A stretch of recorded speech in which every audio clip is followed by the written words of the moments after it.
okay? Are you able to see me okay? Yeah, your camera quality is good.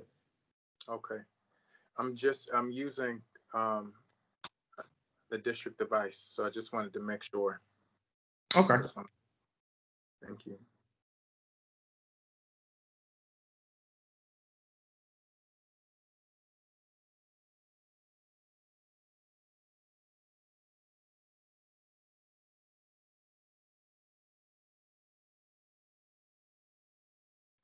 And there is still no one signed up for public comment, correct? Correct.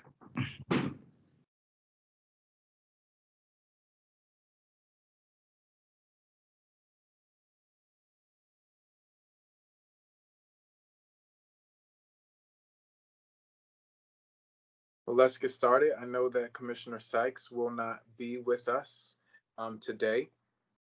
It is good to at least see everyone's icon, with the exception of Commissioner Roberts and our board executive, Mr. Gant. But I certainly want to wish everyone a great start to this new year, and I'm hoping that everyone had a very peaceful transition into the year. I want us to get started and move along because we have a few presentations today. And although the agenda says that they're limited by time, we don't have anyone signed up for public comment today.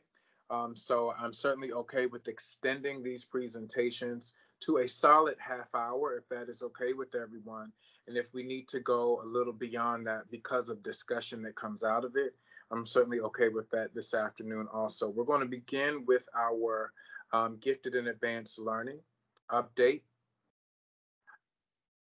And I just want to say, I really want to say that I enjoy the appendix to this presentation. The notes are extremely thorough. I mean, they're so easy to follow. The excerpt, the video excerpts from the summer program with the students, it was just great. And I really wish more presentations were like that. It's a beautiful addition. I just wanted to add that. Thank you. Thank you, Commissioner. You've actually have commended us before for our appendix area. So thank you for being one of those people that goes past the original presentation. Bless you. Thank you so much. Thank you, Commissioner McFadden. We just want to get started and get kicked off. So I'm super excited to be here and bring you the amazing work that the GAL team continues to do.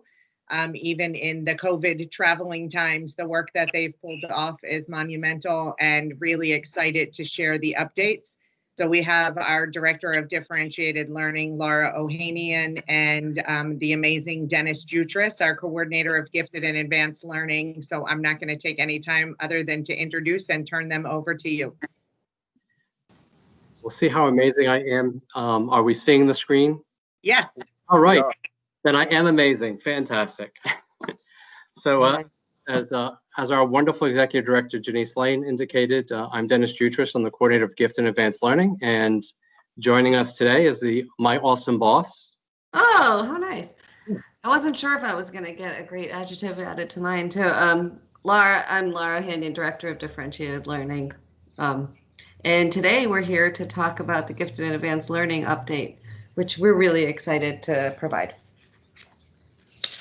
All right, so one huge update, and this is probably the most exciting thing that's happened over the past year for us, other than student-related things, is we have the adoption of the Gifted Advanced Learning policy and regulation. The policy establishes formal identification, articulates instructional expectations, embraces the need for professional learning, and accepts the value of annual reevaluation and reporting.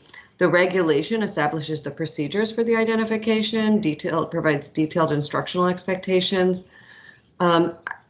explains the school level and the district level responsibilities, lays out the components of the annual evaluation, and establishes the creation of a gifted and advanced learning implementation plan. With this adoption, we have all students are eligible for formal identification. All schools are now GAL schools. We don't refer to schools as GAL sites. It's every school is expected to service and support their gifted and advanced learners. And all GAL students, regardless of their tier, so whether they're talent development, advanced, or gifted, are entitled to an individualized learning plan. Oh, go ahead, Dennis. Yeah, that's okay. And so what we want to make sure is we want to take a moment just to understand that the rest of the presentation is going to be focused on these three big buckets of work of identification, instruction, professional learning, and how they all tie into GAL services and supports. And where appropriate, we'll emphasize specifically how we may have pivoted during the pandemic to do more remote learning. Not that I'm one typically to find the silver lining in things, but I would say that one of the silver linings is that we have found great flexibility and utility in some of the online learning tools that we have created as part of the extended GAL team. And I believe they'll pop up in some of the stuff that Laura will be presenting under the instruction piece in particular. So we start with identification. And so on the left-hand side of the slide, you can see that our numbers for last academic year, we had 7.8% of our kindergarten students were formally identifiable, mostly at the talent development tier because we use that ability universal screener, which we were doing for a number of years, but now it's officially codified in our gifted policy and regulations. And then adding that to the fact that we allow for students to be assessed regularly. We constantly are going through achievement data on top of ability screening data. 7.6% of our students last year, by the end of last academic year, were identified as either gifted, advanced, or talent development. And so it's 5,554 students. That was up from 4,816 students from the year before, which can be found on slide 30 of the appendix. Thank you, Commissioner McFadden. And so that's the good news. The troubling news or disconcerting news right now is the screening that we have used with great success over the past now 6+ years is the Naglieri. And the Naglieri was never designed to be given remotely. And so our baseline screener is not developed to be given remotely. And so therefore we have paused our universal screener for ability. We have not given up on it. On the right side, you see in this yellow box, the considerations that, the few things that are keeping me up at night are these considerations. One, I'm in constant communication with my colleagues across the state, including Bruce Riegel, who is my counterpart at the state level. And so we are constantly talking about where we stand. The state is currently mulling a request by all the district coordinators and the Talent Advisory Council on Gifted, of which I serve as chair. We've proposed that the state consider granting a waiver with the stipulation that any district that elects to not do universal screening this year would then pledge that when everyone is back to what passes for regular business again, we'd catch up on any missed grades. So if we were not able to, and I'm not saying we're not, but if we were unable to screen universally kindergarten students this year, we would catch them up next year as first graders, in addition to all the kindergartners for next year. The other possibility that we're mulling over is adopting an alternative measurement like the COGAT, which can be given remotely. The trouble with that is we haven't given that in large numbers. We don't know how that would impact our data. And something that was raised by the Chief of Staff and very astutely previously was that regardless, if we get back to universal screening, if we end up relying more heavily on achievement data pieces, we want to look very deeply. We normally look at them very closely. We want to look very deeply to see if we're seeing any kind of indication that the pandemic has impacted students in a more profound way than we think. Now, the ability screener is not measured on what students know, it's the way that they're thinking, but it's also quite possible we're understanding that the whole processes by which students and parents and families and guardians have had to deal with going on a year now could have an impact. So regardless, whatever we use to continue to screen, we will look at very deeply to see if there's data we need to look at more closely. Sorry for the long-windedness, but that's the real troubling piece right now, this whole, what I think is very positive tale, or narrative. Tale is not a good word, narrative. So on this next slide, you can see specifically the breakdown. And those who've dealt with me in the past, I'm very honest. We are not where we need to be at levels of identifying our kids who are African-American. Our Latina numbers are growing, both as their representation in the district, but also as our identification rates. Now, if I were to look at our Black and brown students, as it's sometimes referred. We're looking at gifted students. 55% of all formally identified gifted learners fit into those categories, into those ethnic subcategories, I should say.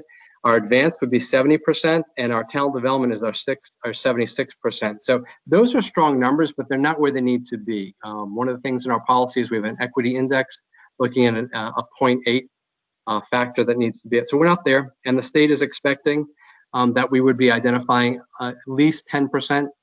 We have moved that number in the past 6 years, but we are not close to where we need to be yet, and we continue to work towards that.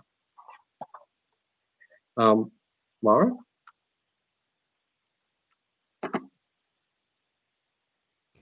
I am going to discuss instruction, and I was a second ago, but with mute on, so I'm going to do it without mute on. So as Dennis said, we're going to go through the three components. First, I'd like to talk about the individualized learning plan. The team and the staff at schools have really, I mean, it's funny, Dennis and I were literally just having this conversation today about the sort of amazing progress schools and staff have made with individualized learning plans with the establishment of the policy and the regulation. All students, regardless of tier, qualify for an individualized learning plan. These plans are designed to provide our gifted, advanced, and talent development students with the appropriate educational interventions, and they are centered on problem or project-based learning. They also require that the students get pre-assessments, so to ensure that we're not having students sit through lessons that of materials they already know, and that they have differentiated content, not additional content, differentiated content, as well as time to engage in a long-term project. Another instructional component for our younger learners is our primary talent development, which is a pre-K2. This instructional model was developed by MSD and provides pre-K2 teachers the opportunity to collect data on their early identification. Our big adjustment for the 2021 school year is that they were adopted for use at home and incorporated in our GAL packets were provided online during the spring of 2021, and they're still available if people want to use them. Primary talent development, the video lessons and the lesson plans are being used by our pre-K2 teachers. And one major adjustment for the 2021 was they're available for use for both synchronous and asynchronous learning environments for students. The team has worked really hard to develop overlays that align to the Eureka and Wit and Wisdom curriculum. We know that teachers who have to differentiate need the resources to be able to do that effectively. These overlays provide purposeful pre-assessment, differentiation strategies, the integration of materials, curriculum, and resources that the GAL office has provided in alignment with also at the younger grades, the primary talent development resources. In addition to this, for the 2021 school year, we've had video lessons that are aligned to the overlays and supplemental for science that address some of the challenges for students that are gifted to provide that additional support. Yep. Keep going. Go to the next slide if you can. Yep, there you go. We also have Renewal Learning, which we had prior to the pandemic. However, it is an internet-based educational tool. I'm not sure. I feel like I'm echoing. Maybe it's just me. And they provide fun, engaging, and meaningful activities. The Renewal Learning begins by having the student complete a profile, and based on the profile, the student gets identified for a series of enrichment activities. Each student has about 1,500 to 3,000 that align to their profile. And they include virtual field trips, books, a variety of activities for those students. All right, I'm going to pass it on to Dennis to talk about APEX. And again, much like Renewal Learning, we were already doing measured approaches on remote learning years prior to the pandemic, fortunately. So we had some lessons we already learned.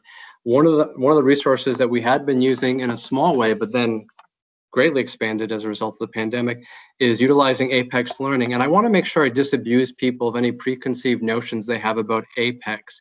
While the district has heavily relied upon Apex learning as a remediation for kids to make up credit, especially in high school, certainly only in high school, for courses they may have failed during the academic year, Apex was originally founded as an AP experience learning platform. And we as a district have not leveraged it as heavily in the past. We were piloting that before. The district made a huge commitment this year to make Apex available to essentially every student in grades 6 through 12. One of the big ways that we are seeing a benefit specifically to our identified kids in middle school is something that we've called the Gifted Exploratory Learning, or GEL. And this is giving kids in grades 6 through 8 in particular an opportunity to take courses for the purpose of learning, not for a grade, not for a credit, but just to kind of expand their horizons beyond what is oftentimes limited opportunity inside of a middle grades environment. So kids are able to take art appreciation courses, music appreciation courses, financial literacy, multicultural studies, things that are not typically found in our middle schools, and in fact may not be found in some of our high schools, to kind of whet their appetite, as it were, to see what they might want to pursue. This might help them in the choice process, depending if they find out, oh, I'm really into art and music, that might then open up a different cadre of school selections for them going forward.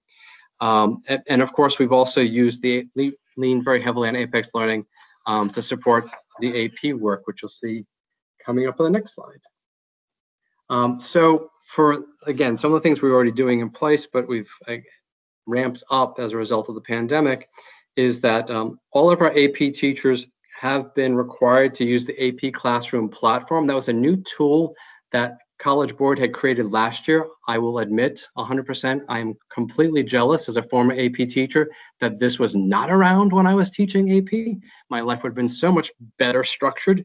But the AP teachers do have this wonderful rich resource that has thousands of released assessment questions. It really gives a nice scope and sequence and guide. So fortunately, this was something many of our AP teachers were experiencing last year before the pandemic. And so this year, it's been a good resource that they can kind of, a lot of the stuff was already designed to go into an online environment. On top of that, College Board has invested their money, I guess some of it our money, in making sure that there are sets of these unit videos that are now available on YouTube in large numbers, which again are another great resource for teachers to either use in a synchronous or asynchronous manner. And then, as I mentioned earlier, Apex, which was originally created as an AP experience opportunity, on the right side of the slide, you can see the specific courses that are Apex courses for AP in particular. And so these are made available to all of our AP teachers of these subject areas. So rather than building out from scratch a course and then converting it over to an online learning environment, we already had these at the ready. We're not mandating that they must use it. Some teachers who have greatly experienced AP teachers, they're comfortable transferring it over. Brand new teachers, many have relied upon this as a great place to build off so that they weren't losing ground at the very beginning of the instructional period. AP Summer Academy and Commissioner McFadden, again, kudos to you for looking at the Apex, but the appendix. But you know, we've had students that for now several years who've been part of our AP Summer Academy experience and have talked about exactly why they want to be part of that programming structure. What we've seen in this year, of course, we had to get very creative, as did everyone else. And so the program ran actually longer, ran for 7 weeks instead of the traditional 5 weeks. It used to be 6 and there was 5 in the previous years. It moved to 7 weeks. It was done in a virtual format. Portions were asynchronous, portions were synchronous and asynchronous portions. One of the great things that came out of it, though, is that traditionally we would take our kids to in-person college visits to 4 or 5 schools, 1 a week, colleges. This year, you'll see we went to 10 different colleges, including Princeton. We would never take kids to Princeton or Case Western or Penn State. We typically would take them to Morgan State, UMBC, Hopkins, Goucher, but we're able to really expand the horizons for our students. And I have to give a tremendous shout out to Dr. Maureen O'Neill, who runs Point for us on their site coordination for this program. And I also want to give a shout out to Dr. Freeman Hrabowski, who every year takes time out of his very busy schedule to meet with our AP kids in person. He did so this year as well, remotely with our kids. And more than half of our students participate in the AP Summer Academy as part of their YouthWorks placements. And we're looking every year to continue to grow those numbers. As far as the AP numbers themselves, where we stand, I know our numbers are trending in the right direction. As a person who's taught AP and been affiliated with AP in Baltimore City Schools since 2001, I have some sense of where we've been and where we're going. And just a short recap, you can see the total number of sections from 2016 to this year is just about doubled. Our total number of seats is just about doubled in that same time frame. While our number of schools have not doubled, we're already at a decent number, but the number of courses has really significantly increased, and every traditional high school is now part of that mix, including a PTech site is offering one of the AP course options as well. And you can see not only that, but look at our total number of teachers. You know, just a few years ago, only 72 teachers in the district were teaching AP courses. Today, it's 150. On the right side of the slide, you'll also see not only did our teachers and our students, take AP courses in a record number last year, even though we had more kids taking AP tests last year and taking AP courses last year, our pass rate, which are 3s, 4s, and 5s in the AP exam, you would expect with more kids, that number would go down. It actually went up from a 31.1% historic pass rate for the previous 4 years to 38%.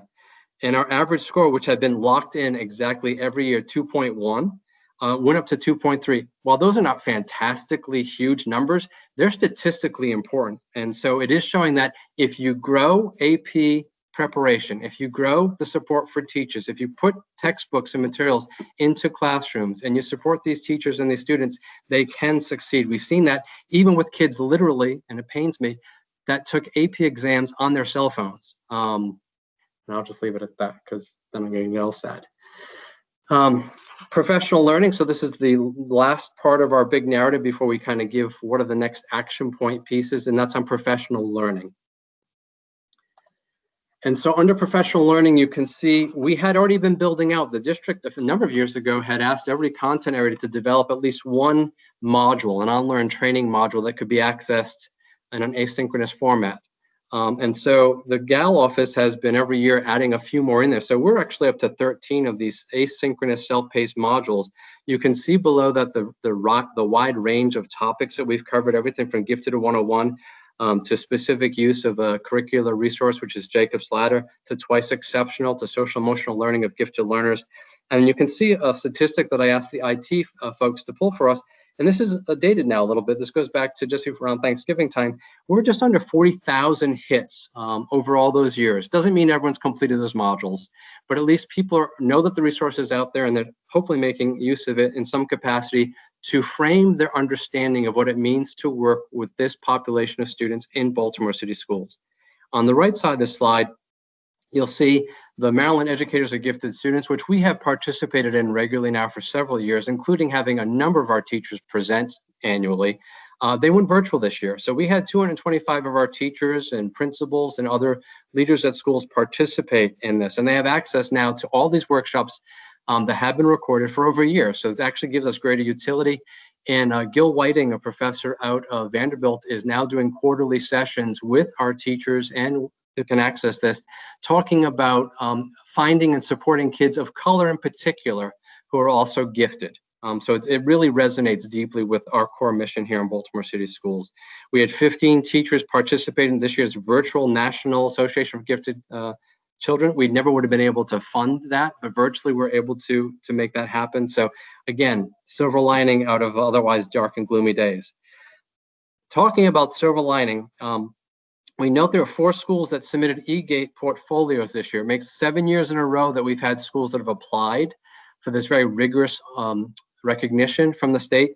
I want to update everyone right now. Not only is it our 7th year of schools applying, 7th consecutive year, it's our 7th consecutive year of schools winning an eGate designation. I'm happy to say that as of a few weeks ago, Cross Country, Hampstead Hill, and Armstead Gardens have all received or getting eGate recognition this year. Cross Country, this is their Second time around, they recognized 6 years ago. They were up for renewal last year. They fell just a little short, but they soldiered on, and they're getting recognized this year. Hampstead Hill, this was their first renewal after 5 years. They met it the first time out of the gate. And Armstead Gardens, who I could not be prouder of, this was their first chance to ever be recognized, and they came through with flying colors. So again, kudos to them. The one school I'm not going to mention who didn't get recognized this year, they earned enough points that they will be on next year's shout out listing. And then the Gal office has also made ourselves very available to parents and to guardians and to teachers and AP teachers in particular on a regular basis throughout the pandemic. Partnerships, just briefly, you can read the list for yourself of the partnerships we work with. Probably none larger than CTY, Center for Talented Youth at Johns Hopkins University. I can't say enough about their efforts and in supporting of our work over the many years. And Laura will talk specifically about a program, but I just want to call out the fact that they've also supplied us with support in professional learning over the years at no cost to city schools. And again, Ingenuity Project, everyone is familiar with their great work across the district and expansions as well. I do want to call out one particular program, which is our talent mentoring program, which we've had a partnership now for several years with the University of Maryland School of Medicine. And these young first and second year medical students actually meet remotely this year with our third grade students. And honestly, if any commissioners ever want to sit in on some of these sessions, they're fantastic, they're heartwarming, and they reinstill the fact that I have faith in humanity once again. And you can see the number of schools that we're talking about in the specific schools that are taking part in this virtual mentorship of these third grade students with teams of 2 or 3 of these medical students. Laura? Yep. So I'm gonna just talk a little bit about our partnership with CTY, specifically our Emerging Scholars Program. And it is really important to remember not only are they amazing partners, but if you want to take advantage of CTY and you're not part of this initiative with Baltimore City Schools, it can be quite costly for a family. So our partnership with them allows students to attend these programs free of charge. And it is through that in our LEAP grant, which ends this year, that we were able to support a number of students over the summer for the past few years, and now during the school year, which we have done school year programs, but we've expanded for this year because of an adjustment to the LEAP grant. And you can see between 1920 and 2021, we expanded the number of schools and the number of students supported. We will need to identify funding if we want to continue this type of program, because like I said, the LEAP grant will come to a close. But it is through this partnership that we're able to provide these students with very rigorous opportunities to, work to really get excited about learning and build their abilities. This is mostly identified our talent development students and trying to get them sort of excited about learning and, moving ahead. It's very, when we were in person and I was able to go in and see them, that when it wasn't virtual, it was always really one of my favorite things to be able to see these kids and how excited they were in the work they were doing. Keep moving. So we also wanted to talk a little bit about what the data is telling us. We have done a number of surveys with families, with teachers, and we talked to a lot of students. One of the things that we heard is that based on our beginning of the year survey is, there are students and staff that are, and parents who are worried about the level of challenge some of their kids are getting in the core areas. They want differentiated instruction. They want their students challenged. They've indicated an interest in the curriculum overlays, especially the teachers, the video lessons and differentiated strategies.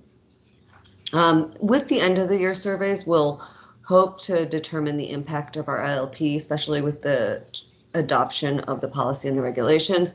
The use of the video lessons, we're going to hope to assess that, and the digital learning platforms that we've done. Our initial BOY diagnostics indicate that about 65% of our GAL students are above grade level, compared to 27% 0.7% of our non-Gal. And you have to remember with our talent development category, they do not have to hit an achievement. They just have to hit an ability. In iReady reading, we're at 44.6% of our students were at mid-level or above their grade level compared to the peers, and 24.3% for math. The data indicates a significant number of Gal students are at risk or of not being challenged if we're not differentiating for those students that are above grade level or at grade level. Keep moving. So the next steps, especially related to our policy and regulation, is, as I mentioned, the regulation established the creation of the Gal implementation plan, which will be a family-friendly information, which will be hosted on the district's website that will further explain the Gal regulations to families, and so they can productively advocate for their students. It will be updating all of our referral forms for identification and the range of acceleration options, including original credit options and grade acceleration. These forms will also be provided in Spanish, and I believe we're doing French as well. The presentation will present the presentation of the following: the overall identification rate. This is with the equity index, the identification rate for school reports as by percentage, the ILP creation rates, median student growth percentiles, and student progress. This is part of the required evaluation expectations that we set up in the regulation and policy. So I'm just going to move on, and we're here if you have any questions or concerns that you'd like to share.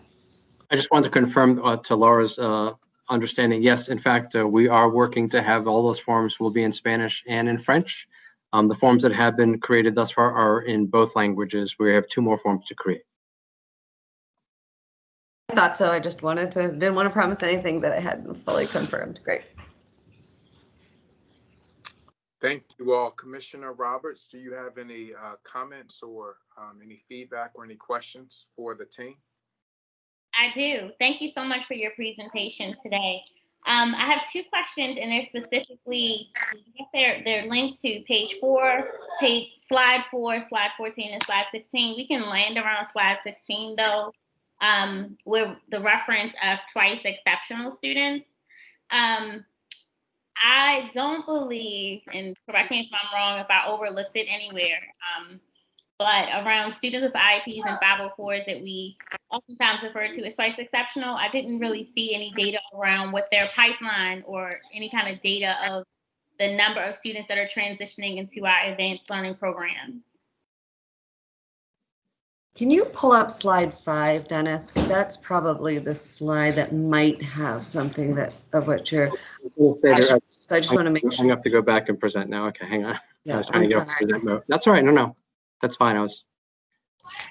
While we're doing that, Commissioner Roberts, I will say that we've been partnering very closely, especially with the school psychologists, so that as we're going through the identification process for IEPs and the screening of students, we've been doing quite a bit of training in partnership with Dr. Ali and her team to ensure that they are, and we've had staff from their office that work with us directly for part of their week that help us identify students with disabilities who are, but here is the data. I don't know if this last column, and sometimes in some contexts they refer to twice exceptionality, they include the ELs too.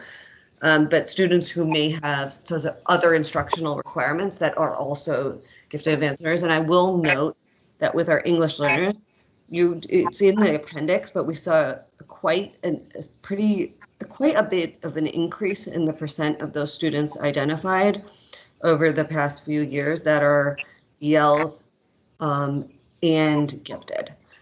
So that's sort of our efforts around that. Do I think it's perfect? I don't in any way think it's perfect. I think can be very difficult at times to, ensure we're identifying our students who have sort of these conditions that might mask their abilities. But our ability screener is a nonverbal screener, which we have found. There isn't a screener, I would say, that does that is an ability screener that doesn't have some quite frankly, bias or difficulty that's perfect for every population, but a nonverbal screener is a significant step in the right direction, and we did see some success with those. And to Laura's point, if you looked at the appendix slide 30 and compared it to this slide that's currently on the screen right now, you'll notice that a year ago, we were at 5.9% of the students who had disabilities were identified as gifted. It's 6.5. It's gone up. It actually was flat on advanced. It was exactly the same percentage, but talent development rose from 10.9% identified to 12.6. And talent development, quite honestly, is where we're going to see the greatest growth of identifying students of color, students of low income levels, and students with learning disabilities, just because the playing field's a little more level, because there isn't the achievement barrier that's placed in front of it. That's a great pipeline into my second question. So how frequently do we review the data around grade, race, and gender within the students with IEPs and 504s in their pipeline into the advanced academic programs? Dennis, can you go to the last slide that I just, the next step slide, do you mind? Yeah. So as part of we were very, when we wrote the gifted policy and regulation that was adopted in October, we ensured that it included a rigorous evaluation component, because we have a very strong belief, which luckily the board agreed with, and the importance of evaluation. And so as part of that, we are looking at, and I'll let Dennis talk a little bit more about the equity index, because I think he talks very eloquently about it. But as part of that, I just wanted to, our policy requires us to present every year, and we will for our next presentation. It was just adopted and we had sort of started on this. The overall identification rate with subpopulations, an equity index for all subpopulations, which I'll have Dennis talk about in a second, and the rate by school. And we're going to be looking at all schools. Now, do I think there are going to be certain schools that target specific populations that we won't see the same rates as in others? Yes, but we will go to any school and we'll screen any student that. And I also think I'm going to just add this one last part. We also screen in kindergarten, which is much earlier than most other districts. And we do that because we want to try to really, I mean, for lack of a better way, there's a lot of research to suggest this, but I'm just going to say this as plainly as possible. We want to identify kids' ability as early as possible before other indicators have impacted their achievement, right? So if we know very early a kid has high ability, we can make sure they're hitting in their achievement as well. So, so that is also the reason we, for example, identify in kindergarten, not in like second or third grade, like other districts. But I'm going to let Dennis talk about the equity index. Specific to the commissioner's question regarding the regularity and consistency of when we are looking at these demographic breakdowns. Honestly, as soon as we get a big dump of data, whether that's we have all new iReady achievement data or we have ability screener data, as soon as we have a big dump of new data, we have an automated system, semi-automated system that I work with the IT department to run to see who might now be flagged. And then as soon as we get new numbers, I sit down and I then have the ability to run an ad hoc report through Infinite Campus to see if our numbers are fluctuating, to see if we're finding more students of color, to see if we're finding more students who are ELs, to see if we're finding more students who have IEPs or 504 designations. So if this was a typical year, we had very consistent ability screening going on with 5,000 to 6,000 kids, and we had beginning and middle and end of year, you're probably looking at 4 times a year, Commissioner, where we would normally do a data dump and look and see who are the newly identified students, and has that moved us toward an equity index, which is a Donna Ford construct she's now out of Ohio, out of the Ohio State, but she was previously at Vanderbilt and William & Mary before that, basically establishing a 0.8 factor to get to a minimum representation by all demographic factors, whether that's race or gender. The one thing I will say is our gender identification is exactly 50%. We've done nothing special, but that's how it's fallen every single year. So gender has not been the issue, but certainly race has been an issue. The difficult thing right now, Commissioner, honestly, is we don't have farms data. So the greats, what I refer to, sorry, the language, but the great suck in identification is children who are coming from under-resourced communities. We don't know that. We can make some assumptions based on the large Title I populations, but that's not necessarily true of every student in every school. So when we've moved away from the FROMS identification data, ours is more of a best guess approach. But to your specific question, about 4 times a year under normal circumstances, we'd look at that data closely. And then, of course, we report it publicly going forward as part of our regulations that we've written into the plan. Dennis and Laura, I'm sorry. I hope you're not. I mean that in the most professional way. Thank you so much for unpacking those different layers of our students with IEPs and 504s as it lends itself to their pipeline into advanced academic programs. That is something that I do hear about frequently, or I'm asked about frequently, which is why I had such like a narrowed line of sight into that question specifically. If that could be included in future presentations, that would be really helpful, because I think the robust explanation that you two just offered was very, very insightful, especially as, you know, these are now recorded and housed for people to refer to that are not familiar with that process and have not been following it for our different updates. But thank you so much for explaining that a bit more. Excellent question, and thank you for keeping us honest about twice exceptional students. They're near and dear to our hearts, so thank you, Commissioner. It's really one of our top priorities. And so just figuring out how to do that really well. I will say also, like, one of the things that Dennis and the coordinator of ESOL, who's also in differentiated learning with us, have ingeniously done is also when we get the WIDA result, we take a look at kids who made exceptional growth. So we know sort of what we expect for language growth. And if we see a kid, and it's, you know, focused on language growth, right? It's focused on those that are linguistically, but it is another way.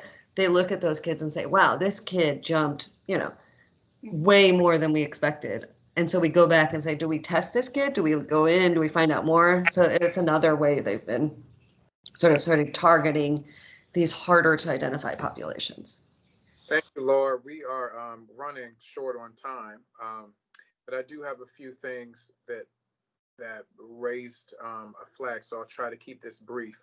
I want to specifically know what we're doing to eliminate this disproportionality with identifying our Black and Latin students. What are the barriers?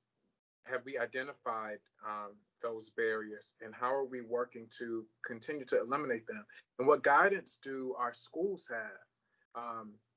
And Dennis, this might be for you, I'm not sure, but what guidance do our schools have in helping to identify students and making sure that they are offered the most robust educational opportunity that they can possibly receive? Yeah, if I can address this briefly, we did have, and it wasn't this year's presentation, we shared it last year. We know that one of the issues is that analogical reasoning is not taught in schools. And analogical reasoning is one of the things that makes the baseline for all ability screeners, whether it's the NAGLE or COGAT.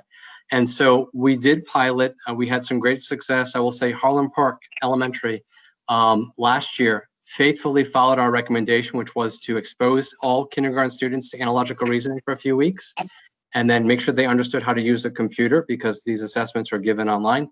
And they went from what would be 1 student identified in their kindergarten class to 7. And that's because they follow, we've done some studies, we've done some piloting, we think we have part of the solution, Commissioner. It's not everything, but that we think is one of the big constructs of the fact that our kids who come from under-resourced communities are not given these additional analogical reasoning supports that maybe their more affluent peers would get exposure to. And so they're not flagging on these ability screeners. And so that's a big part of our next step. I appreciate that. And I would certainly like to just stay updated on that. That's a really interesting thing. So I appreciate you mentioning that, Dennis. Also, I'm curious about this is a very specific question. Which P-TECH school is offering AP courses? We referenced one school Yeah. that And you're gonna stump me, Commissioner. I will have to get back to you. I'm drawing a No blank worries. because it just came back from break and my brain is shut down. But I swear it is a P-text. So I might have it. I'll put in the conversation before I exit. Great. And then I'm also curious to know the course titles, the actual AP course titles that our students are taking. I'm not sure if that was mentioned before. Is it language? Is it, you know, in the maths or in the social sciences? I'm curious to know, and you don't have to provide it now, but I'm curious to know the actual courses, AP courses that our students are taking. And a good place that I thought that could be included would be in, I think, slide 14.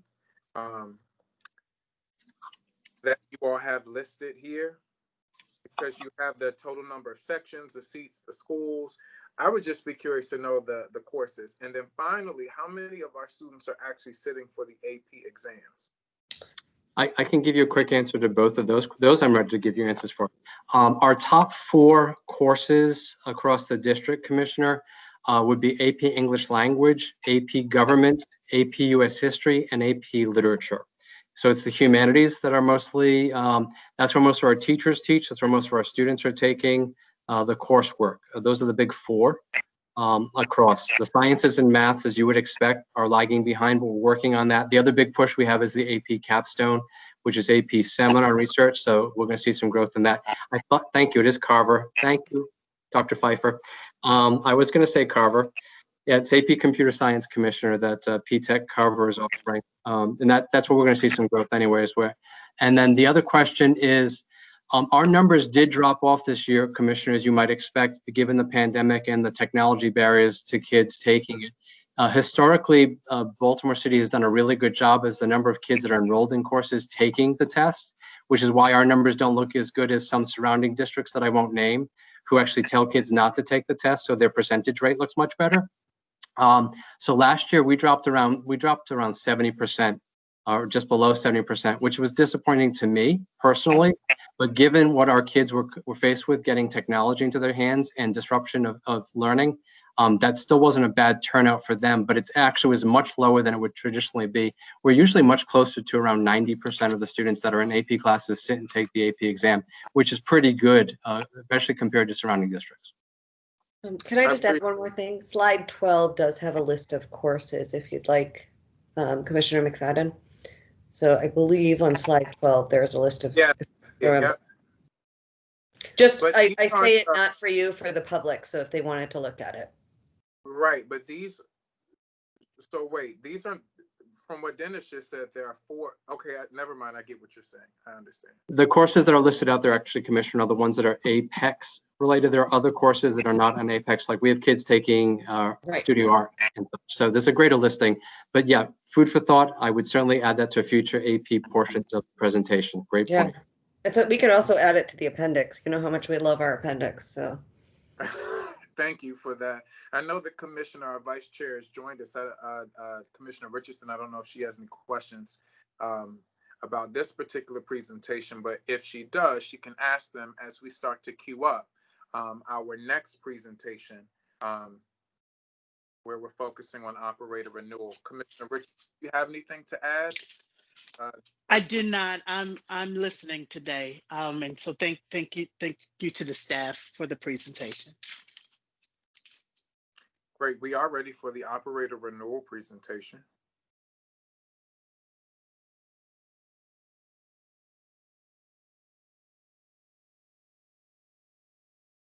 Okay. Hi. Sorry, just managing the technology. Hello, everybody. Hi. Hello. Happy New Year. Happy New Year. So I'm Angela Alvarez. I'm the Executive Director of the Office of New Initiatives, and I have a couple of colleagues who are going to be supporting me with this presentation. So I'm going to invite them to introduce themselves before we start. So good afternoon and Happy New Year, everyone. Teresa Jones, Chief Achievement and Accountability Officer.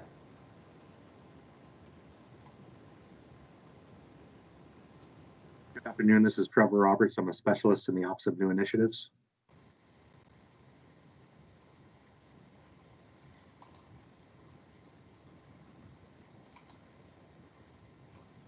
And Chris? Oh, sorry, I was on mute too. I'm Chris Wan. I'm the Director of Research in OAA. So thank you. Okay. And I think we have a couple other people, Brianna Kaufman, Liepa Bulberine, and Brittany Thompson, who may also assist with some of these questions.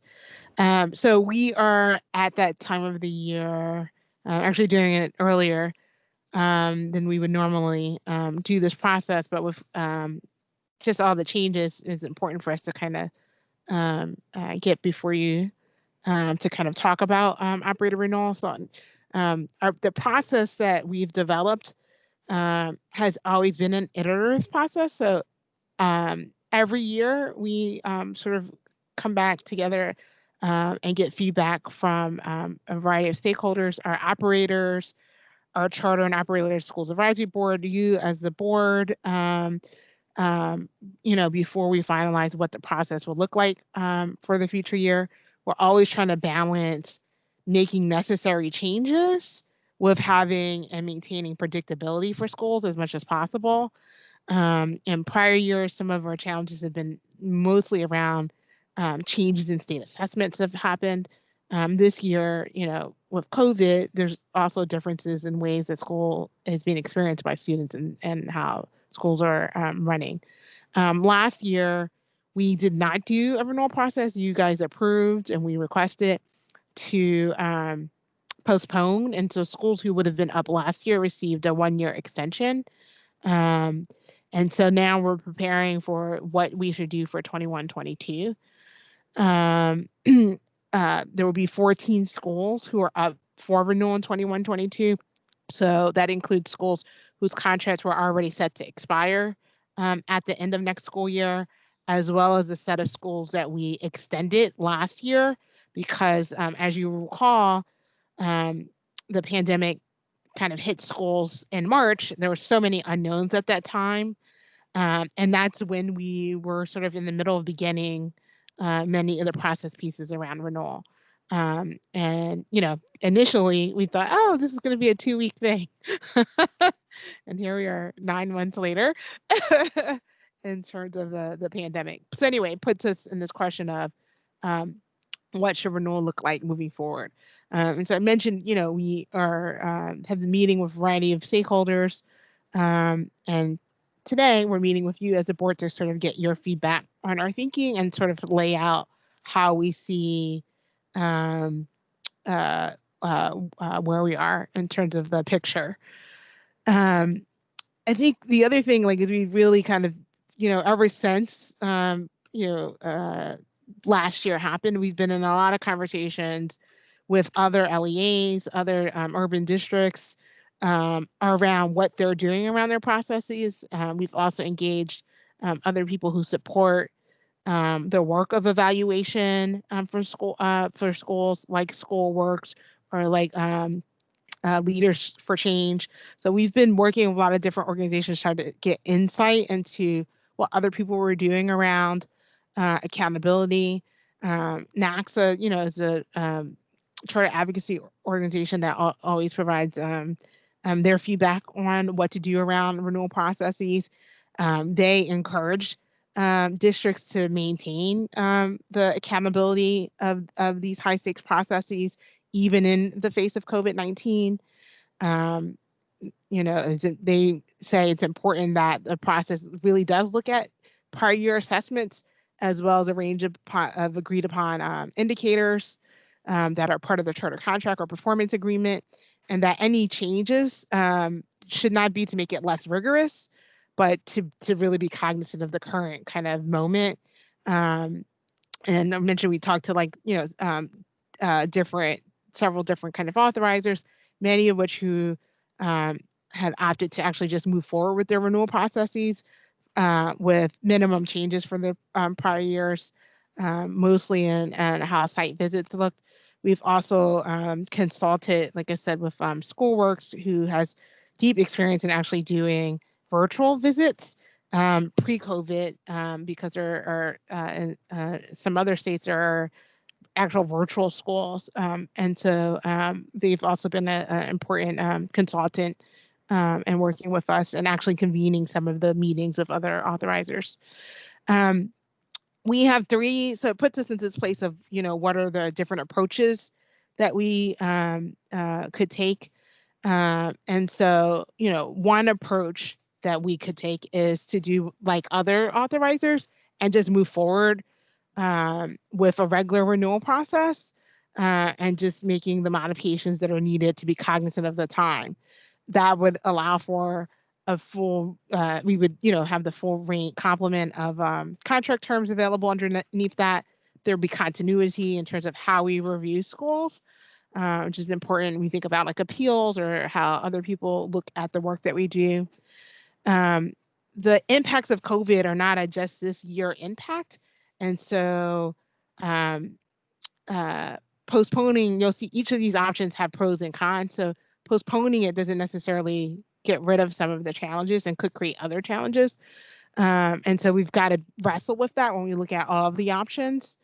If we move forward with this, we would look at the full range of metrics that we always use in renewal, and it would provide that feedback that's important for schools in terms of how they think about their future, especially schools that are renewed, as well as like for you as the board and for like many of our like families and community partners. There's lots of people who use those renewal reports for a variety of purposes beyond just the contract term.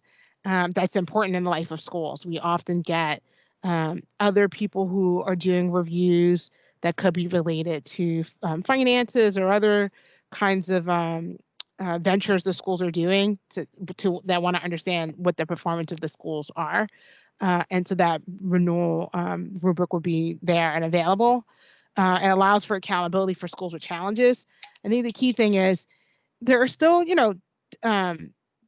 there's some limitations in the data and this approach. And is this the right moment, I think, to do this? Or how do we do this in a way that's sane, given all the real day-to-day challenges schools are dealing with?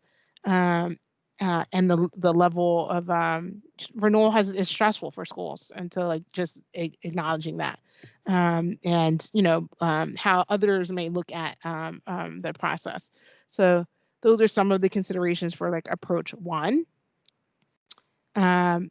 Approach two is we could conduct a review that would be more focused on in terms of whether to renew, on whether or not schools had serious kind of financial concerns or operational concerns with like an inability to meet like critical state, federal, local guidelines, and then look at other measures as being more formative measures. So actually give them a rating, but it wouldn't inform the decision making. Under this scenario, the options would be a 3-year renewal or a non-renewal for those schools that have really serious kind of issues that show that was problematic to continue the contract in terms of what that means for students and our staff in the district.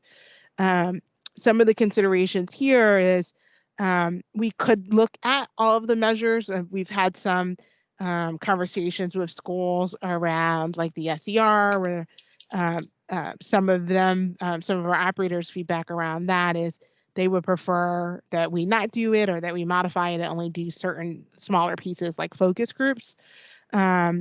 But so that's some of the things that we are still kind of digesting from our meeting with operators, like what approach 2 could look like. But the 3-year period would potentially position us in a time where we would be back into a regular cycle or a renewal. Schools would also have an understanding of just where they stand. We often get requests when schools are not up for renewal around wanting to see their data in the renewal framework so they kind of understand where they are and point in time. Like that's a request that we often have and are not able to kind of just do generally. So it would help those schools to get that real feedback that actually does lead to we see changes in practice. And so could help them with their school planning and just how they're thinking through those things. It would still provide feedback to the broader community and other stakeholders, you guys as the board, in terms of just how schools are performing. And it still allows us for accountability for schools with very serious issues that are ongoing. So that's kind of like what approach 2 would kind of lay out. Approach 3 is we could, like last year, just postpone it for 2 years when there might be more up-to-date assessment data available, and just extend the contracts and have you vote to do that. It would alleviate the stress of renewal, particularly during this time when there's like an added level of stress for schools. The challenge with approach 3, I think, is that there are some unknowns around the lasting impacts of COVID, and it would make data that we have that is really present. So, this pandemic's been 9 months. A renewal process, we're looking at a 5-year term. So by just postponing it for 2 years, some of the data we would not be able to necessarily consider at that point, and it's not clear that we would have newer data, right? It's going to depend on what happens within these interim years. And maybe less accountability for schools with challenges that really maybe we need to in the contract now. And it wouldn't provide any kind of updated information around how schools are doing from a renewal context, which is like our biggest deep dive with operator schools. We give schools a lot of autonomy. And so while we check in with them regularly, it's not at the same level as like with traditional schools. And so it puts some distance there. But it may, on the other hand, it allows some time to pass through the pandemic. So those are sort of kind of the 3 approaches. I want to kind of give you guys a sense of the data picture, and then just quickly, and then I think I want to come back to just kind of get your thoughts. There are some other things in the deck that are about some things that we would change around the measures, trying to navigate the amount of time we have with how the engagement. Some of those things are smaller, but like the bigger piece is like what approach is the right approach, and then we can come back and talk about some of the smaller things. But I think it's important for you to understand the kind of data picture first. And Chief Jones, I don't know if you want to kind of talk through the slide with the board. Sure, I'd be happy to. First, we're going to cover the metrics that we typically look at in renewal, and note that in some cases we do have data from the prior years. In other cases, there was a disruption based on the COVID pandemic, and of course the move to virtual learning. So I won't read all of these to you, but I do just want to call out that, for our secondary schools, for our high schools, for graduation rate and college and career readiness, we do have the ability to utilize some data there. When it comes to fidelity to charter and application overall, that's a qualitative metric. We typically have inputs from 2 sources, the renewal application that's completed by the operator, as well as the school effectiveness review. You'll see reference here in terms of the SER, which again, as Angela pointed out, we will talk about it a little bit more detail in a moment. But one of the key considerations for that school effectiveness review visit is that we have been discussing modifications to that approach that can consider the context now with the virtual instruction that is happening. Of course, the other metrics that you see listed below, there are some things that, for the most part, like we would have data available. However, it might be for a shorter period of time. An example of that is like with the attendance data, because of the shift to remote learning in March, like our official attendance numbers really reflect what has happened up until that March 13th date. So again, there are a host of items listed here. We wanted to make sure folks had those top of mind as we go through the other pieces. Trevor, can you go to the next slide? So when it comes to some of the more challenging data components, they do include our assessments as well as surveys. And so as Angela pointed out, we've historically had to deal with challenges that were created because of changes at the state level. That has been actually, in some ways, become even more of a challenge within this COVID situation. I will acknowledge, like even right now, it is unclear exactly what will happen in the current school year. Before the pandemic hit, we were already planning to adopt a new state assessment And so that was the original plan for spring of 2020. If we are in a position to actually administer it this year, it will be the first year of a new state assessment. Again, based on all that we've experienced with the disruptions in instruction and learning, it is unclear around what that overall performance picture might look like statewide and how that might differ versus what would be typical had we not had that disruption. So for the state assessment, we typically look at it 3 different ways. So you'll see noted the absolute data.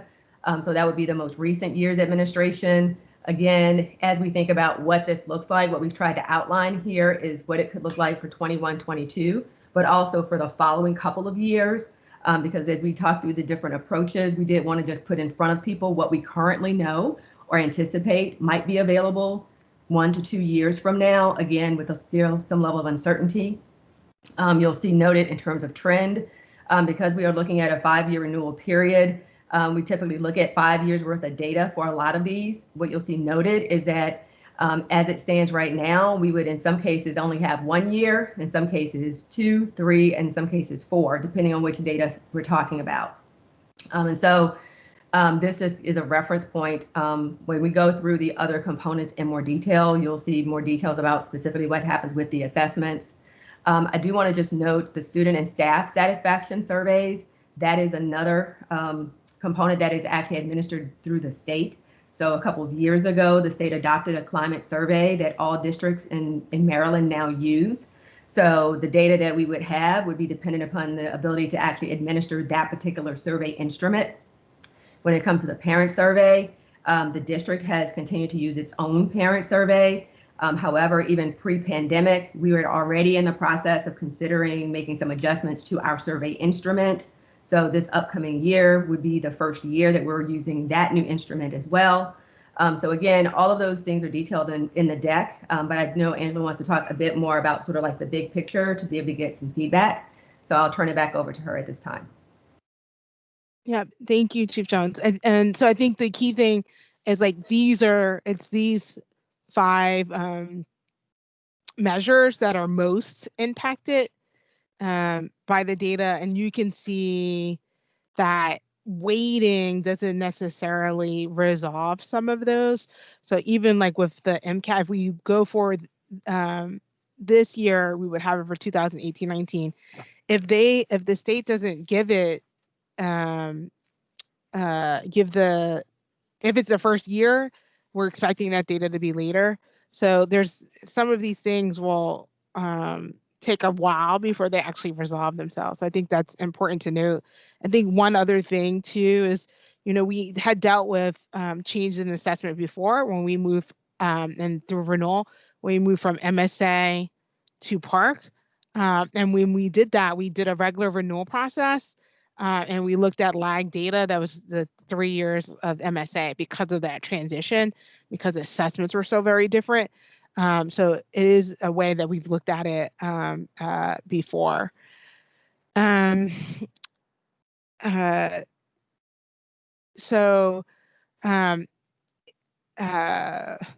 want to pause before we get into like the specifics around the measures, and to just see kind of where your thoughts are in terms of the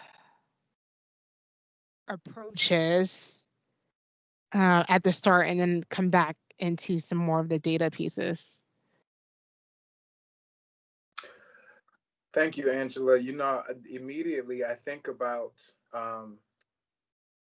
the what we see in front of us with the data and how we have traditionally gone through the review process. It's going to have to be altered significantly. I think a question that I have, though, with the approaches, the first one and second one seem most ideal, right, as we start to really think through this. But with the schools that we were looking at for renewal last year that we postponed, we're looking at generally pre-COVID data for them, correct? Would we be adding,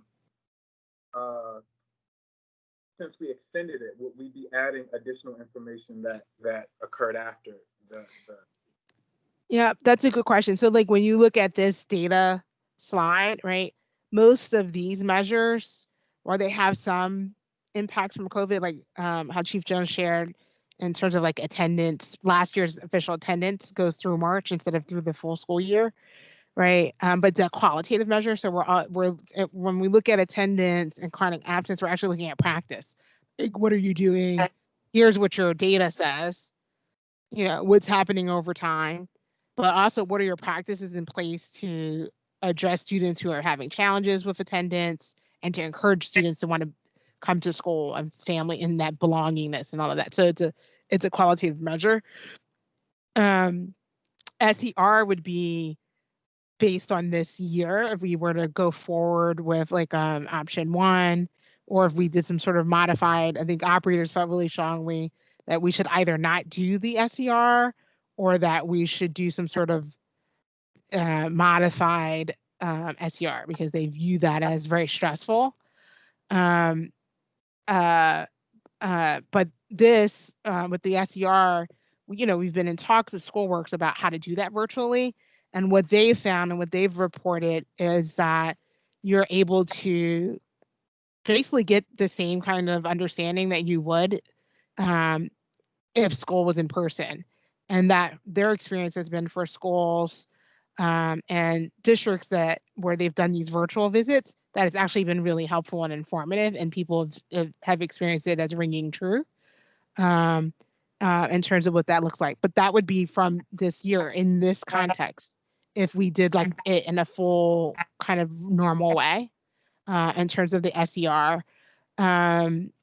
So some of these would have data from this that would include some updated data from this year. It would be primarily the bulk of data would come from prior years. I think when we look at the data pieces where we have the most challenges, these 5 here, this would be all lag data that we would look at. There is a consideration around, do we include our new survey as part of what we would include here? So that's where we could have this year as part of what we consider. And Chief Jones or Chris or Trevor, I don't know if there's anything you want to add to that, just to make sure I'm giving a complete, accurate response. And I know that you all have been, you know, as you said, working with other jurisdictions, districts, LEAs, and urban districts. What guidance has MSDE provided for this particular process, for the renewal process? Have they provided any guidance for how school systems should be moving forward with this charter process, this operator renewal process? Yeah, I don't feel like we've gotten very specific guidance from MSDE about how to handle renewal. I'm gonna lean on Trevor to maybe kind of help with that response. I don't know if they've came up in our recent meeting with MSDE. Yeah, MSDE hasn't really provided any direct guidance on this. We do participate in a regular meeting of charter liaisons across the state. So there is some conversation between LEAs on how they're approaching this. But that doesn't really involve any direct guidance from MSDE. For example, like we've talked to Prince George's County, which is the county that has the next most number of charters in the state. And they have also postponed their renewal process like we did. But since they are on a kind of different timeline than we are, you know, their postponement, which I think they decided on in October, is kind of the equivalent of the postponement that we took in May. So Prince George's hasn't addressed yet what they're going to do for the following year. I appreciate that. I'm going to, if Commissioner Richardson is still with us, I want her to chime in right now if she has any thoughts, because I know, Angela, that you all are going to continue with the presentation. But before we do that, Janet, do you have anything? Well, I was just, I was still thinking about Angela's statement about the SER. And you had mentioned that folks you talked to that have done their standard process said that you can get a robust amount of information virtually. I was just wondering if we had an opportunity to explore that, right? Like, because I would lean more towards evaluating, right? Like having a process. I would not vote to, not do this again. I think we need to decide on something. But how hard is a virtual SER? Like, what are we asking of our operators if we were to look at doing our process? And I understand about the assessment part. So I'm thinking more about the slide before this one that we've rested on. Right. Yeah, and Like, I don't. Yeah, I don't know, Chief Jones, if you want to speak to that, or others on the team. Yeah, I'll start, and then I'll ask Brianna or Chris just to fill in the gaps. So some of the early conversations with Schoolworks has basically been to talk about how they can help us make modifications to our protocol that reflect their experience in working with these virtual observations. So a lot of the focus has been to say, like, that is a body of work that if we decide to move forward, we would prioritize so that we are able to go ahead and make those adjustments, communicate those to the schools. The schools have time to actually be preparing for what that would look like within the visit context. So it's unclear right now exactly how much of an additional lift, quote unquote, that might be from a preparation standpoint versus our typical SER. However, I do want to acknowledge that folks are more familiar with our typical SER process. And so they've also had experience in how they've prepared in the past. And so some of the more time-intensive components aren't necessarily the classroom visits or the focus groups. It's about the document review in some cases, where they're providing the additional evidence that gets triangulated alongside the observations and the focus groups. So some of this, I think we would still have to work through and actually tease out what that means. Right now, with the timeline that Angela put forth, we would anticipate being able to get that information firmed up by the end of January, which basically gives schools about a month to prepare before those visits would start in March. The other consideration within this is also, like, we typically take a percentage of classrooms that we do our visits for. So it's not all classrooms within a school. So we would still have to, go through that process of determining how many classrooms, which specific classrooms, things of that nature. So there's still some logistical components that we would have to work through.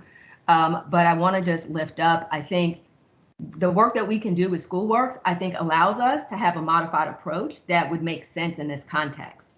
I do, however, want to just acknowledge the feedback from the operators just around what they experience as the lift in preparation right now, when we are also working towards bringing more students back in person. And I think, so for them, it's not just about a change in this process, it's this work alongside everything else they are currently trying to do. So they're still trying to, make headway with virtual instruction. They're now putting work towards, bringing more kids back in person, and all of these timelines are overlapping. So what I appreciated as they shared their feedback is there is an acknowledgement that there is positives from having these kind of reviews. And there's an openness to, like, thinking through, are there pieces of this that aren't as time intensive that would be worthwhile to still provide if we go with one of the approaches 1 or 2, because it gives us useful information. The other important consideration, which is that that's also one of the main ways we get qualitative input to this process. So recognizing that a lot of our quantitative data in this case is pre-COVID, which is, useful to have, but it's not most reflective of what's happening in this last year. It's going to partly be a question around, like, well, how much do we want to rest on that versus what we can actually glean from what's happening in the current year? Because we will definitely have limits on the quantitative data for the current year, because even when it's lagged, it's been compromised versus what we would normally have had from the prior year. So I know that was a lot, but It was a lot, but it's making me, I want to know, like, what, in terms of the data, I'm sorry, I can hardly get this out because I'm like thinking as you're talking, but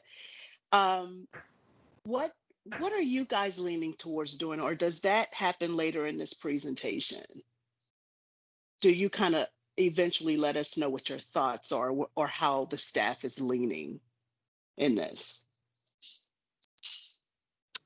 Yeah, it's funny. We've kind of been around all these different This is things. hard, yeah. It's hard, yeah. I mean, I think, and the team should correct me if I'm wrong, I feel like we lean more towards the option 2, which, given some of the challenges, we lean more towards like an option 2, which allows us to do a evaluation of schools.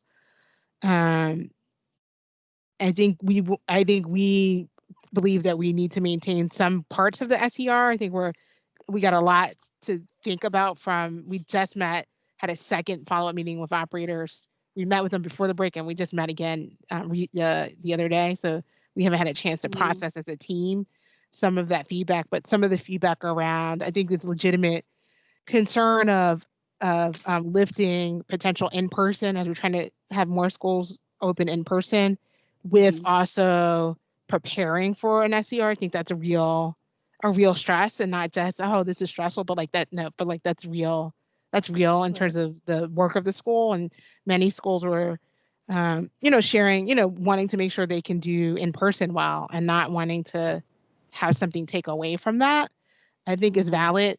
At the same time, I think it's important that we're doing some sort of site visit. With all of the other districts that we talked to, they've continued to do site visits. I feel strongly that we should be doing some sort of evaluative process for schools. Similarly, we asked the state last year to allow us to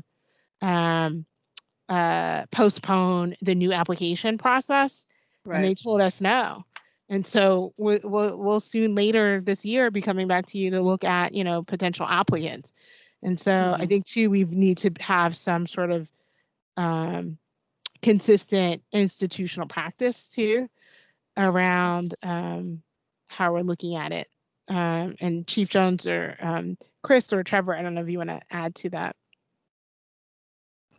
Yeah, I can go next. I would agree with your assessment of things. I think in our conversations, we have leaned more into approach 2, and I think the more recent feedback is giving us some ideas to consider around what that might look like in practice, so that it could be less burdensome on schools. I think that's probably, at least for me personally, one of the most salient points that have been raised. I think the other potential benefit of an option 2 or approach 2 is the ability to actually give credence to the prior year's data that we have pre-COVID. So I just want to acknowledge, I think that there is a very real risk of waiting when we don't know what future data collection is going to look like, and our ability to then compare results across schools, across the district. I think it becomes increasingly complex as schools have had to navigate the uncertainty that started last spring. So I just think, I think the positive of all of this is I think we're having really good productive conversations, and we're like holding hands to some extent to say, like, how are we reasonable, thoughtful about what we're doing? But I don't think that means we take our eye off of the need for accountability during this period. I mean, students are still experiencing school under the leadership of these schools. And so we've got to be able to keep our finger on the pulse of what's happening in the schools, holding ourselves to high expectations around what those student experiences are, and really holding ourselves accountable for our ability to prepare students for what comes next.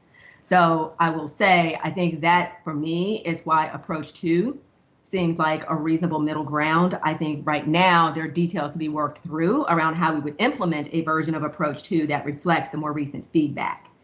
I do want to also acknowledge, to Angela's point, even in the conversations around the SER, we have not had a chance to regroup as a team or to have our follow-up conversation with SchoolWorks to really unpack what that could look like beyond what we've already communicated.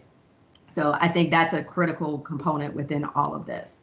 And I know Chris and Brianna are both on, and Trevor as well. I do want to provide, if it's okay with the board, just an opportunity for them to weigh in as well, because they've been very thoughtful and really important partners in this work.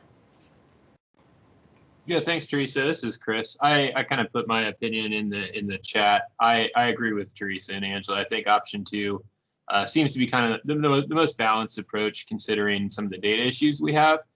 But I still think, you know, we should take the time to look at the schools and make sure there aren't, you know, serious things going on that could warrant a non-renewal. I would hate to give up our ability to do that for this year. And I don't anticipate there will be any situations like that. If there was, I would want us to be able to recognize that and take the appropriate action. So I think recognizing, you know, the limitations of the data, option 2 seems to be the right place for me.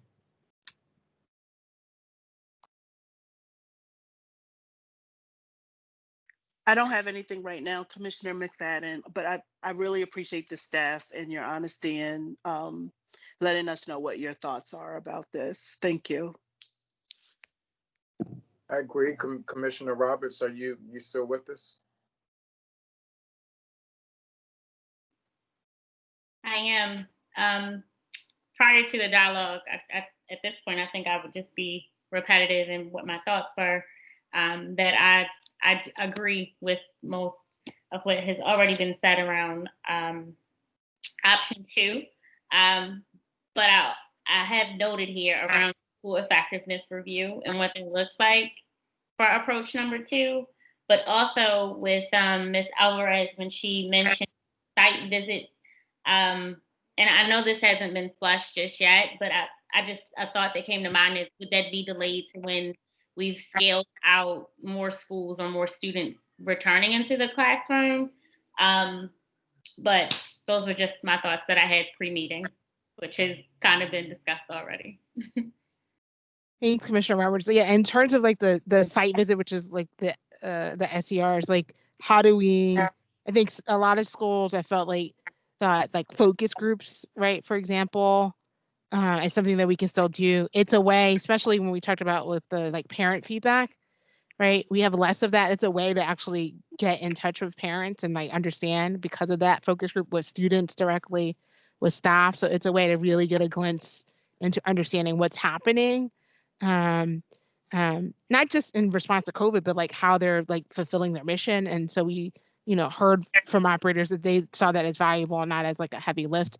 I think we have to understand a bit more. I think Chief Jones is right. It's probably more in the document review that's the bigger kind of lift, but I think we've got to like process what are the pieces that make it so stressful that it takes away from like our goal of making sure schools are still doing, you know, their work for students. Like we don't want this process. We're trying to check in with schools, so we're trying to balance doing that with not taking away from the work of schools, but also not taking away from our responsibility to, you know, be checking on, keep holding schools accountable, in ways, you know, that this process allows us to do, that, you know, while we're always, you know, paying attention to what happens in schools, it's just different when we hit here. And so there's a lot more time, you know, there's a lot less review or oversight in some of the ways like you see with traditional schools. And you know what I mean? So it's how we balance that we don't miss that opportunity, and that we are really kind of taking the feedback that we got from schools. Some of the other, I will say, you know, that and I appreciate that, and I know that we have to move on, but I'm glad that you all are bringing it earlier and sooner, because our needs are going to continue to evolve as a result of the impact of COVID-19 and you know, the impact of generational inequities that have already existed. So now we're still in that place. So I think that moving forward, I was having the thought, like, if this process is being altered now, you know, for the foreseeable future, it will most likely have to be altered. Also, like going back to the way that we conducted this renewal review process prior to right now, we had a bunch of other variables that we were using to do this. So I'm just I'm just saying all of what we all have been saying, but things are changing and evolving for the world of teaching and learning, period. And I think that all of that has to be taken into consideration as we're looking at a renewal process for our charters that are already used to a different type of process for renewal. Commissioner McFadden, I also, as you wrap this, I just wanted to lift again and send a big kudos to Ms. Alvarez and to Chief Jones around honoring the capacity needs of our school-based operators and what that looks like for them to undergo this process and keeping all the trains running on time every day for our students. And so that is something that we are not remiss on during this time, that it's a big capacity to undergo the rechartering process, but to also maintain a quality education for our students. So thank you for taking that into consideration. And Angela, we took up your time. Commissioner. I mean, when you give us the option to weigh in and converse. Right, you should have waited to the end. Oh. I do want to say one thing. This is the last thing Commissioner Roberts, her comment flagged for me, right? That is a month. So I know you guys are still in conversations with everybody, just trying to figure out what's right and fair for this process. But like, is there something that these operators can be doing now that we know we want to, see this or that, right? So that 1 month lead time could be them working on whatever the slight changes are versus doing the whole thing in a month to be ready by March. I hope that makes sense. Yeah, so the whole thing wouldn't happen in a month. It's just to back up on the timeline, so that it's for the SER, I think there's if we go forward with some sort of SER, which I think is where we're leaning, but like how do we modify it?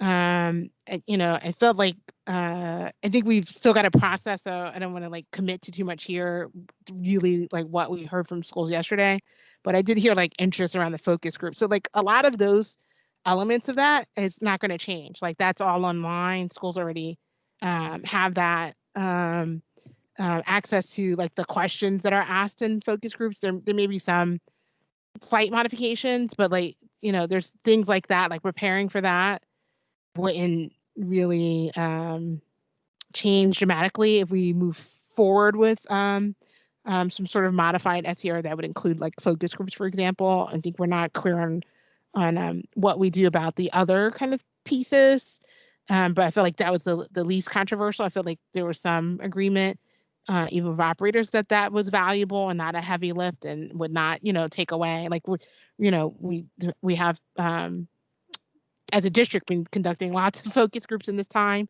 with schools, with students, with teachers. So I think that is something that could go forward without being too disruptive. So there's like elements of that's there. I think it's what happens with those other pieces. But in terms of like the process, it would start in March, but right, it wouldn't come back to you guys as a board until November. For schools, the application itself is not due until September. So we look at like how we modify some of that, but and so there's a lift for schools in terms of writing the application. They can start writing that now. Like there's not a lot that we would change about that. I think we're looking at if there are things that we can add to it to help them in how they provide evidence for us, especially around our newer measure that's around effective programming for students of racial groups. So we're looking at that. Anytime we make changes like that, we redline it so it's obvious, but we wouldn't make like too many changes to the existing application. And again, that's not due until September. So there's a lot of months. So we go forward. It's not, most of the things are not due until September. It's more about preparing for what an SER could look like if we move forward with some version of that. Is the thing that for the first set of schools would start in March, but it'd be March through May that schools will be doing those site visits. But for some schools, they'll be earlier in some sort of visit or focus group or whatever. I think that's the part we have to kind of figure out. And I think we got a lot yesterday to debrief that. I feel like we're on a good path in terms of getting to some firmness around that once we kind of regroup. I think Okay. they give us a lot to chew on that was specific, and that's helpful in helping us think through what makes sense. Okay. And That's Chief helpful for Jones, me. yep. Yeah, thank you. That's helpful. And Chief Jones, please feel free to add if or correct anything I just said. Nope, I think you were spot on. I think it's really about the SER. That's probably the area that we need to focus the most to try to address some of the feedback about the lift within that period of time. And then the other things, I just for commissioners, if you can look at, there are just a couple other things in there. If you have strong opinions about that, maybe you can let Christian know, just around how some softer things around other ways that we can treat, like the weights for certain measures, or how we treat some of the other measures. So you'll see in the deck there's some places where they're like questions, and so you have a really strong opinion about how we should handle that. If you can let Christian know so he can share that with us, that would be helpful too. Okay. Okay. I think I heard you guys tell us our time is up. No, I'm interested also. I mean, we have a few minutes. I think I'm interested also in the way that we are thinking about reviewing school climate. I mean, we're virtual, so I know that there are traditional ways to do that. Can you uncover that a little bit? Like, what is the thinking about reviewing school climate? I see what's here. I see the satisfaction surveys, and a part of the SER is in this. Yep. So cohort retention is also part of that that category. So that we would look at in the same way. I think that we have the same data. There's no data challenges with that. Suspensions and chronic absence are also part of that. That's qualitative. So that's reviewed by the Charter and Operator-Led Schools Advisory Board, is looking at the evidence that schools provide in their applications and what we know about what's happening on schools in terms of what are their practices? Like, how are you building a positive climate within your school? How are you incentivizing positive behavior and helping students problem solve when they're having, to navigate challenges, right? What are you doing to minimize the use of suspensions within your school, and really having kind of, using best practices like around restorative practice to kind of address concerns. So those are qualitative measures. So it'll look at what's happening over time, but also like the practices that schools provide evidence that they have happening within their schools. That gets into climate. Effective programming for students with disabilities is also considered in the climate review. That also involves a site visit that would be virtual. The state is conducting site visits of us virtually, and here we do have clear guidance from the state because it's how they're holding us accountable to like compliance in this kind of review.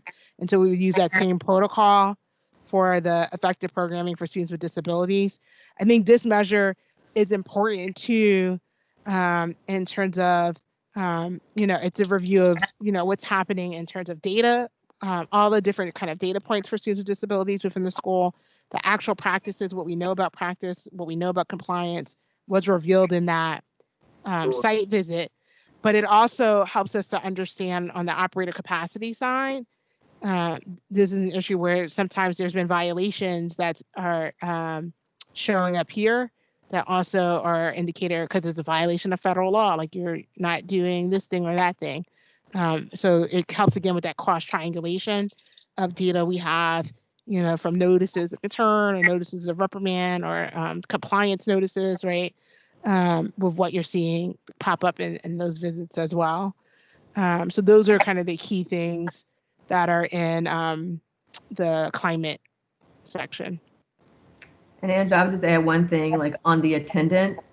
I think the other piece that we might want to take a look at is in terms of the information that we request through the application is while we do look at it over time, it's really having people think about sort of the pre-COVID versus during that COVID period.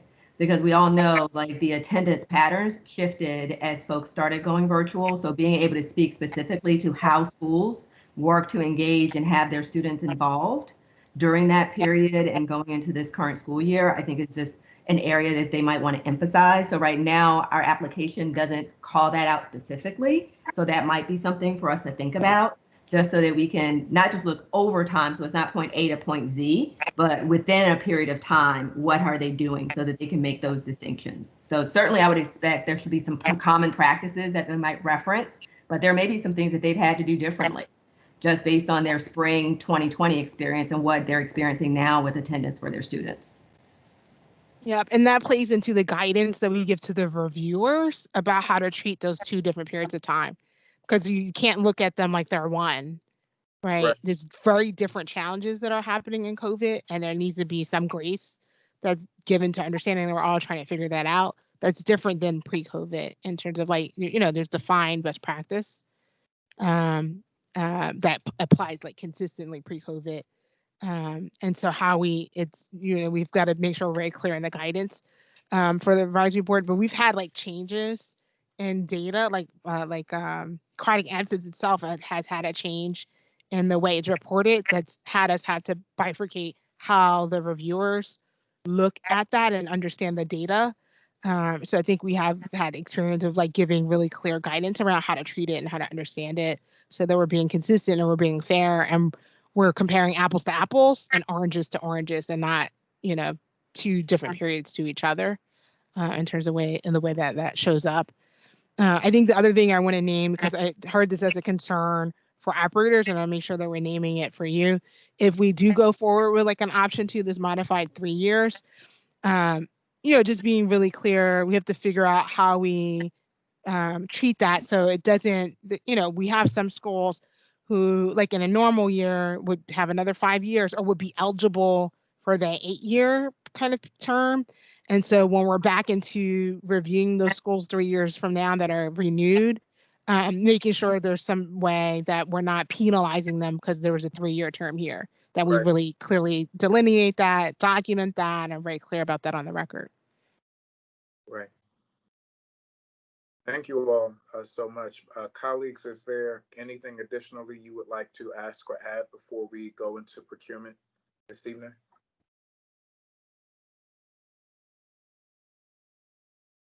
I don't have anything. I'm fine. Thank you. It's a lot to take in, so I appreciate starting this process a little earlier for us to just start thinking about it also, but to get the ball moving. So thanks to the team for this work. And I'm praying for you all. Thank you. Thank you. You're welcome. You're welcome. We are ready for our for our procurement. It looks like we have one particular letter today from the Chief of Communications and Community Engagement. Good afternoon, Commissioners. I'm Joe Vogel. I'm the Interim Director of Procurement. And correct, there is only one item today to discuss. And it requests the board's approval to amend the current community schools contract. The purpose of the amendment is to actually reflect and identify partners for schools and their respective costs. This increase totals $194,000. In addition, we're requesting the board's approval to contract with Family League of Baltimore City to support high-quality implementation of community school services. This increase is $125,000.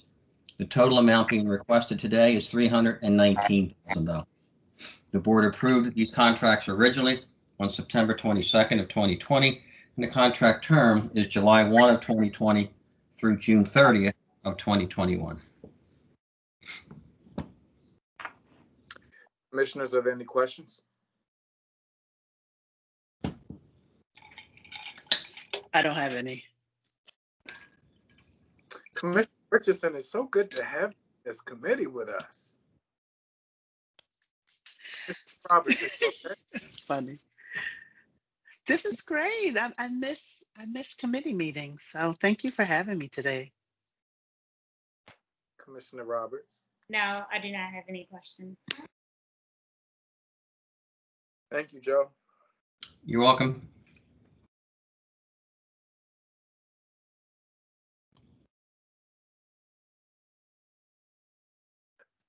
Christian, is there anything additionally that we need to discuss before I go over our next meeting date and those agenda items? No, just I guess reminding people about the board forum Thursday. Other than that, nothing additional. Would you do that for us, please? Sure. This Thursday from 6 to 8 will be a board forum on the family and community engagement policy. And just as a reminder, the public, this is a pre-input. The policy isn't actually written yet, so it's an opportunity for you to weigh in before the policy is created. And again, that's family and community engagement. And you can sign up starting at 4 o'clock on, I'm sorry, 5 o'clock on Thursday if you'd like to testify. Thank you for that. Our next meeting of the Teaching and Learning Committee will be on February the 2nd, 2021. And the agenda items on that particular, for that meeting will be our ESOL and World Languages curriculum approval.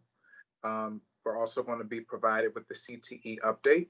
A lot of work has been happening around that over the past several months as far as the community is concerned. And we'll be getting a blueprint update.